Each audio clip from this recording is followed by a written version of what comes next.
Hey folks, it is I, D Casanova, otherwise known as Superhuman777 here on YouTube, and I'm coming at you with another vlog, and no, I'm not live streaming, mostly because I now don't have to worry too much about time constraints when recording a video, so now I don't have to live stream my vlogs or my video reviews anymore. So I will admit, while live streaming can go on for a bit longer, at least when I record video, I don't have to worry about my Wi-Fi like glitching out or whatnot. So anyway, so recently I had picked up and reviewed this guy, Classics Mirage, and I still stand by what I said in my review. I love this thing. Totally recommended. And, I have two other versions of this guy. And while I do like the mold in general, I still like the original Classics Mirage the best. Man.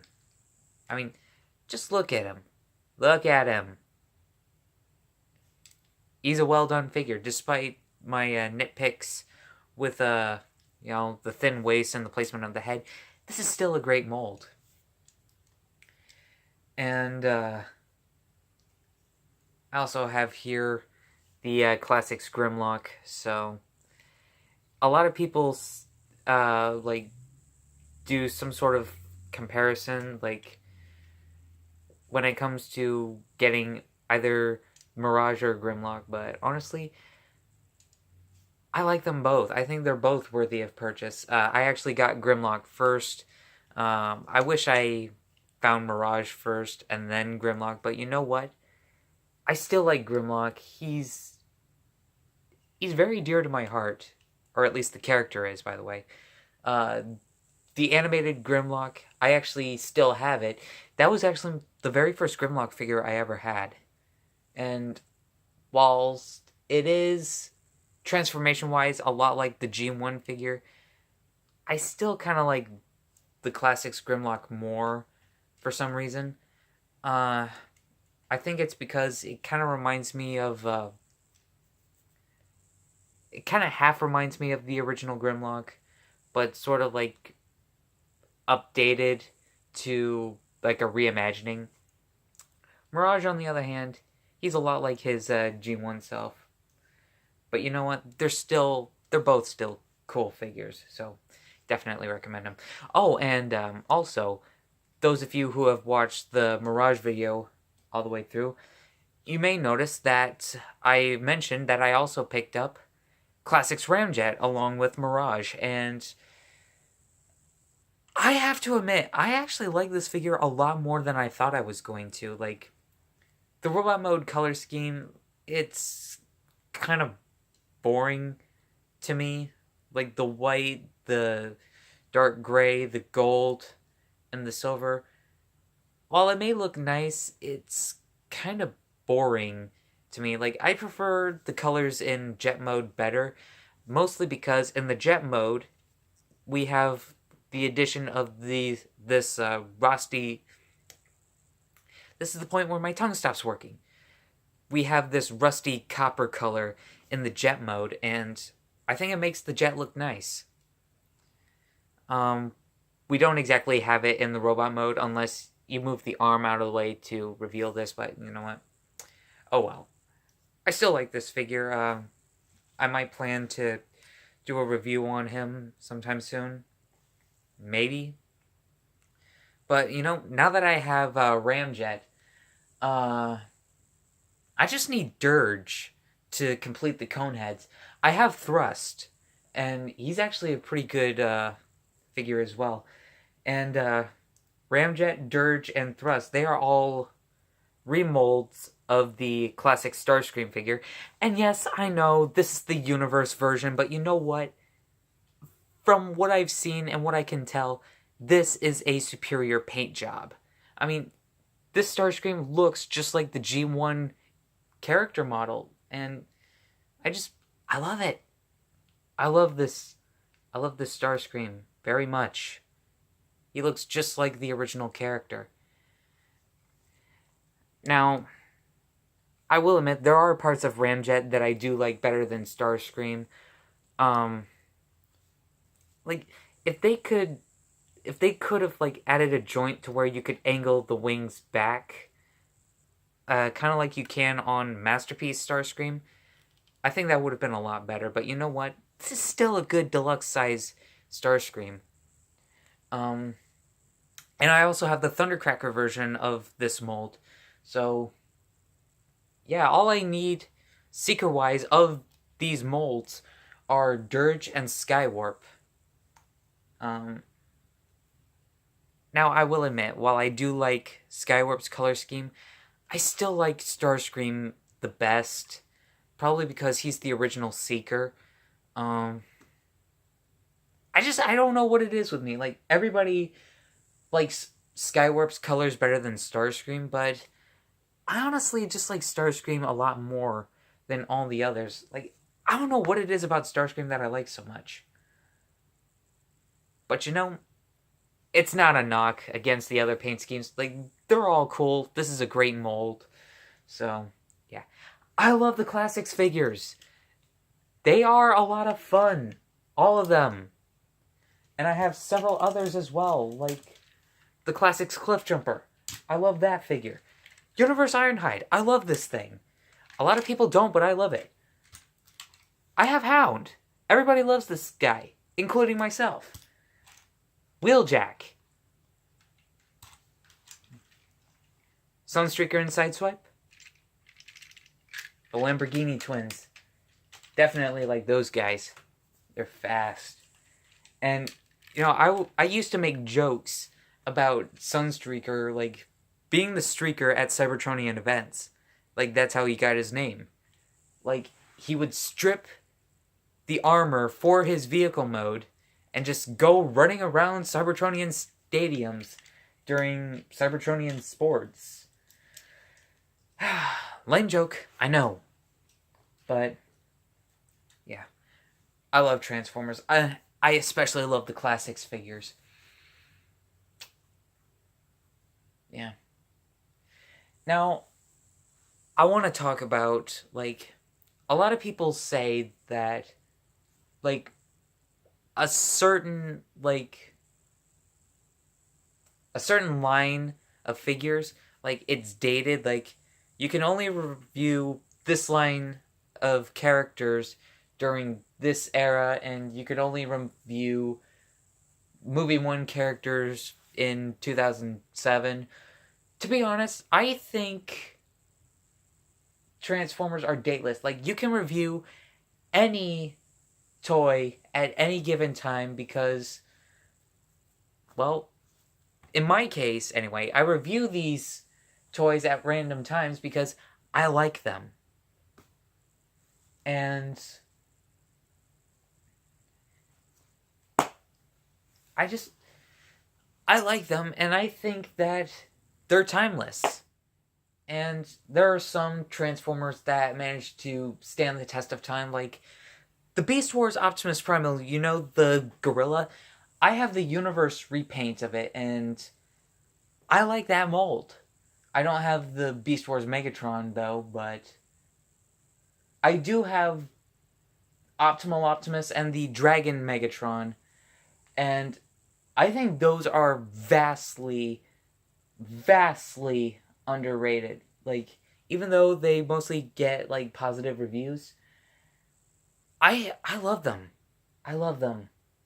Beast Wars, I think, is potentially the all-time best Transformers cartoon, and they had some of the best figures. But of course, Classics figures, they damn near blow Beast Wars out of the water. I mean, they're the original classic G1 characters, but updated to a more, like, modern design. The only exceptions I can think of are this Starscream, Mirage, and Hound. And the reason I say that these are like exceptions to the updated look is because, to be honest, they just look exactly like their G1 counterparts. Especially Hound. He looks exactly like his G1 character design. Albeit a bit more... What's the word I'm looking for? More modernly engineered, I think, is what I'm saying. And some of the design shapes, like, they're more, I guess, realistic? I don't know. But I really love these things. I really love the classics range. I said this before, and I'm going to say it again. I really hope to find Dirge and Skywarp sometime soon. And I'm going to be honest, I'm not digging the newer Transformers simply because I feel like that they're kind of straying away. And some of the design, they're just kind of ridiculous. Like, the only, like, current day or modern Transformer that I can think of me wanting right now is the Power of the Prime's Elita 1. Mostly because I don't have an Elita 1 figure. All I have are a bunch of RC's Strong Arm from the 2015 R80 series and Transformers Prime Deluxe RC. Unless there's one that I am forgetting. Wait, is that it? Yeah, I think that's it. I thought for sure I had others. But, yeah. Like I said, I really hope to find Dirge, Skywarp, and Elita 1 sometime soon. Preferably in a very good price range. So yeah.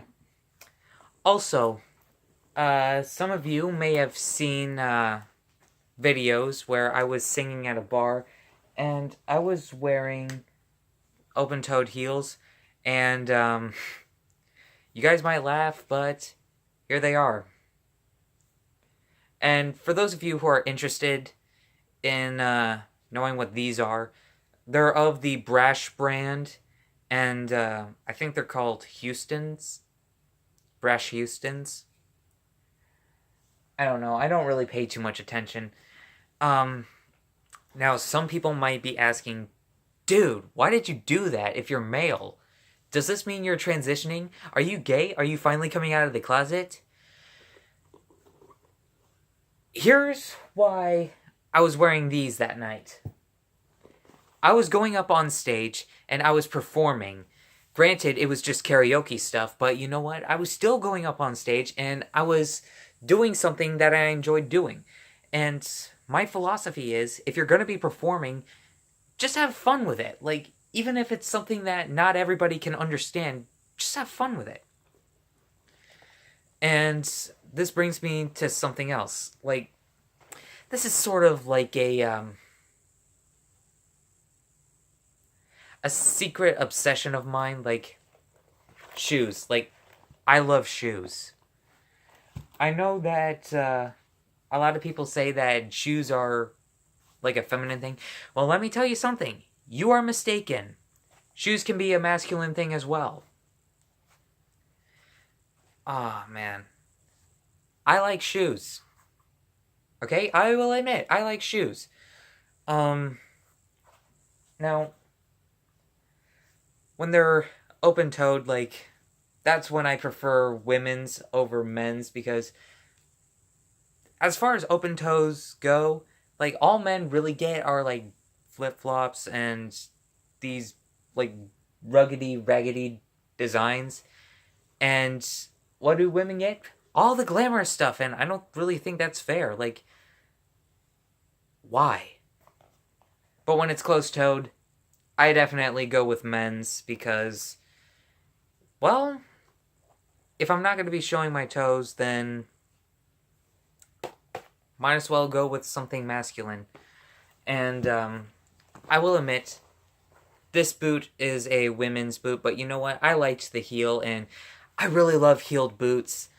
And you can thank David Bowie for that, because he wore heeled boots during the Ziggy Stardust era and during the 1986 film Labyrinth, which I actually like. It's an underrated film, but I like it. And for those of you wondering why I have these gray shoes, well, I'm also very fond of Michael Motion, or at least the way he looked when he was younger, so that's why I got these. And you know what? They're very comfortable, and they get the job done. I've been wearing these a lot, so there's some slight wear on the front, but you know what? Oh well. These things happen.